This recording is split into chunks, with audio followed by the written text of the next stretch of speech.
Welcome back, deep divers. Today, things are going to get a little creepy. Oh, yeah. We're diving into true crime stories. 3 terrifying true pit stop horror stories.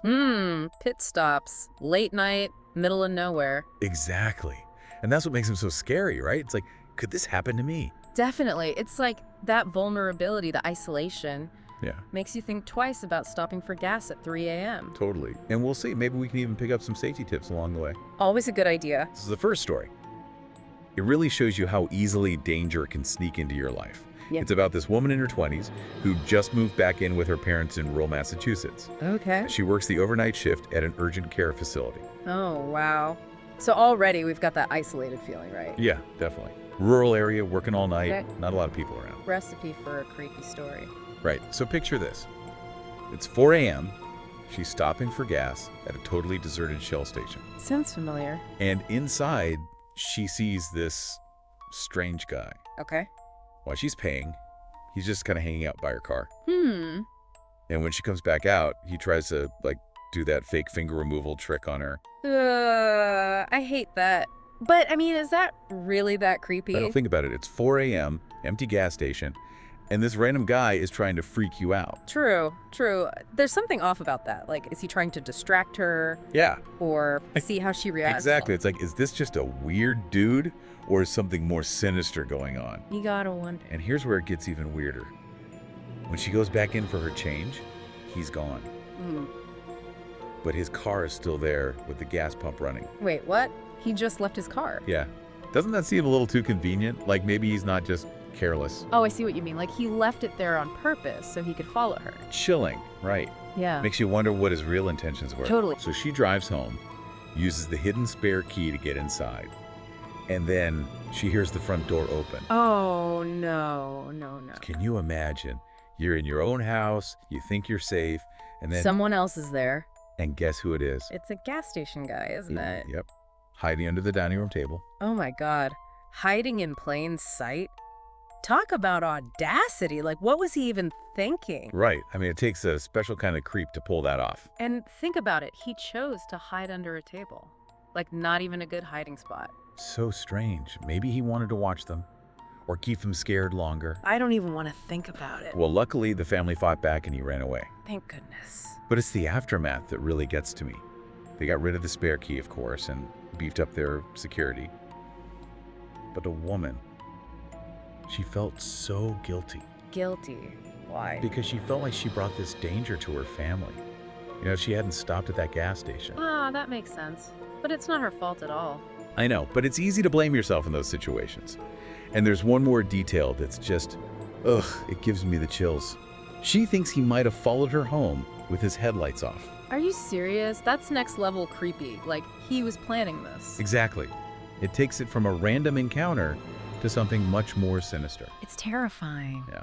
And it just goes to show you never really know who you're dealing with out there. So true. And, it makes you think, how would I react in that situation? Right. Would you trust your gut? Would you be able to stay calm? It's a good reminder to always be aware, to trust your instincts. Definitely. So yeah, this first story, it's a real wake-up call. For sure. But we've got 2 more to go. And this next one, it takes us to a different kind of pit stop, but the theme of isolation is still there. Okay, I'm intrigued. Tell me more. So this time, it's a woman from Long Island. She's on a solo road trip to Florida. Brave woman. Right. And to avoid traffic, she leaves at 2 a.m. Makes sense, but man, that's a risky move. It is. And, as you can imagine, it doesn't go as planned. Around 4 a.m., she's driving through New Jersey, and she pulls into what she thinks is an open Wendy's. Oh, I've been there. Those late night cravings. I know, right? But guess what? It's closed. Oh, bummer. Yeah, and before she can leave, this guy knocks on her window. Uh-oh. Here we go again. He tells her his car battery is dead and asks if she can give him a jump. Classic. Playing the damsel in distress card. Exactly. And it's tough, right? Because you want to help, but... You also want to stay safe, especially when you're alone like that. She hesitates for a bit, but eventually she agrees to help. So they position their cars hood to hood, and they try to jumpstart the car. But it doesn't work. That's suspicious. Like, maybe it was all an act. Right. And then, to make matters worse, the guy makes a phone call. in Spanish. Oh, no, so she can't understand what he's saying. Nope. And suddenly, 2 pickup trucks show up and block her in. What? That's terrifying. And the guy's friendly smile, it's completely gone. Now, she says, it just looks nefarious. Oh, God. I have chills. Yeah. And that's where we'll pick up next time on the deep dive. It's like a switch flips, right? Goes from friendly to menacing in a second. Exactly. And she realizes she's in serious trouble. So what does she do? She makes a run for it. Wait, really? Like, just bolts out of there? Yep. Locks the car and takes off running into the woods. It's dark. She doesn't know where she's going. Oh, man, that's gotta be terrifying. But also smart. Right. Better than just sitting there waiting to see what happens. She hides in the woods until she can't hear them anymore. And then she hears her car alarm going off. I bet that sank her heart. She goes back, and yeah, it's bad. Car's been ransacked, rear window smashed. All her stuff is gone. Oh, man, that's awful. Not just the stuff, but the violation, you know? Exactly. And the police later tell her the car that was stranded had fake plates. So it was all planned. They were just waiting for someone to come along. Yeah. And she's left feeling totally betrayed. Like, why even try to be a good person? I can see why she'd feel that way. It makes you question everything. It really does. Okay, let's move on to the third story. This was a little different because it's from a man's perspective. Oh, interesting. So it's not just women who are targets. Nope. Anyone can be vulnerable. So this guy's on a long road trip, like 15 hours, driving through a pretty remote area on the East Coast. Late at night, of course. I set in the scene. He stops at a rest area, and the only other car there has, you guessed it, tinted windows. Okay, I'm already feeling uneasy. Right. So he goes into the restroom, and there's this guy in there, just standing in the corner. What? Like, not even using the facilities, just standing there. Yep. Facing the wall, not moving, just staring. That's creepy. Like, what is he doing? He doesn't know. And it freaks him out so much he can't even, use the restroom. I get it. That would totally kill the mood. But he flushes the toilet anyway, and as he's coming out of the stall, the guy is turned around and is staring right at him. And he says, this guy is the scariest looking dude he's ever seen. Just a blank stare, no emotion. Ugh, that's the worst. You can't read them, you know? Like, what are they thinking? He gets out of there as fast as he can and back on the highway. But 20 minutes later, nature calls again. Oh. He stops at another rest stop. Thankfully, this one's empty. He goes into a stall and hears footsteps coming towards him, stopping right outside his door. Stop. This is too much. He tries talking to the person, but they don't answer. And at that point, he knows something is wrong. So he calls 911. Good. Smart move. And he does something really clever. He puts it on speakerphone and talks to the operator really loudly, addressing the person outside the stall as you. Whoa, I see what he did there, like letting the person know they're being watched. Exactly. And it works. The person takes off, the police arrive, and he's safe.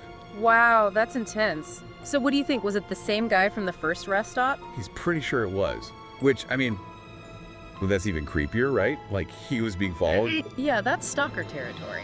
Not just a random weirdo in a bathroom. Okay, so we've heard 3 pretty freaky stories. What are your main takeaways? Well, it's clear, right?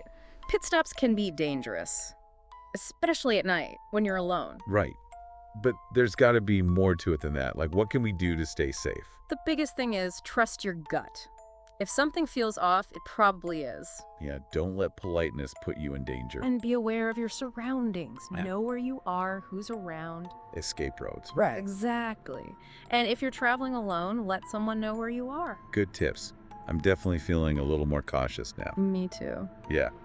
But hey, knowledge is power, right?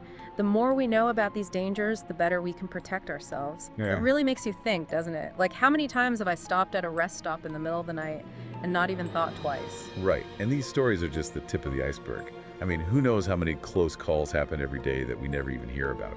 Exactly. So, okay, we've got all this creepy stuff swirling around in our heads. What can we do to, not be totally freaked out every time we stop for gas? That's the million-dollar question. We don't want to live in fear, but... We also don't want to be naive. Yep. Right. So, like I said before, trust your gut.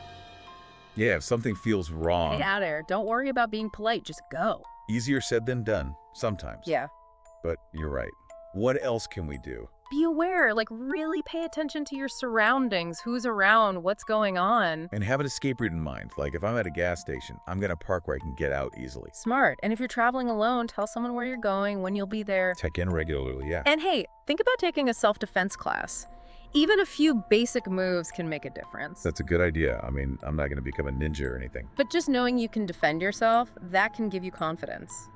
And that confidence can deter a potential attacker. You know, one thing that really gets to me about these stories, it's not just the physical danger, but the emotional impact. Yeah, the trauma, the fear that it could happen again. Exactly.